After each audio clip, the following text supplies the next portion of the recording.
Edo buo na ang kanyang loob na bantayan si Beyonce. So, totoo nga ba po ito? Yan po yung pag-uusapan po natin. For me, pwede naman po. Kasi sa panahon ngayon, ang hirap. Sa hirap ba naman ng buhay ngayon? Kaya, mas mainam din kung palaging may load si Beyonce in case of emergency, palaging naka-open po yung mobile data po niya, 'di ba? Para contact agad.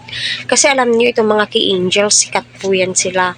Marami nga po ang nakakakilala sa kanila. So, mahirap na sa panahon ngayon, dapat maging alerto at maging wais po tayo. Ayan, marami pong salamat sa lahat ng Team EDSI out there na nakasubscribe sa aking channel. Naway nasa mabuti po kayong kalagayan. So, yun na nga po, no. Yung pag-uusapan po natin ay tilay late na po ako. Pero gusto ko lang po mag-advise ng kaunti. Di naman po tayo nagmamagaling. Syempre, may anak din po akong babae. Sa panahon ngayon, kahit kaibigan, kahit na friends, ang hirap magtiwala sa totoo lang. Kasi minsan sila pa yung nagpapahamak, pero hindi lahat.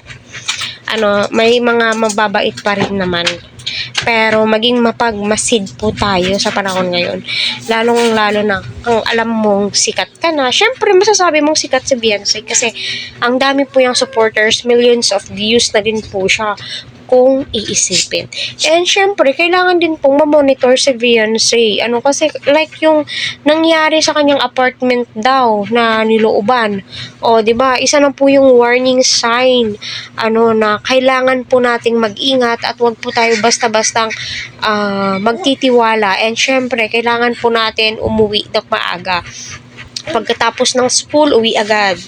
No? Bago ganon, bago tayo papasok sa ating apartment, syempre, no? Tawag nito, maging alerto tayo, makiramdam tayo sa ating paligid. Mas mainam po talaga dyan. Syempre, magdasal sa Panginoon.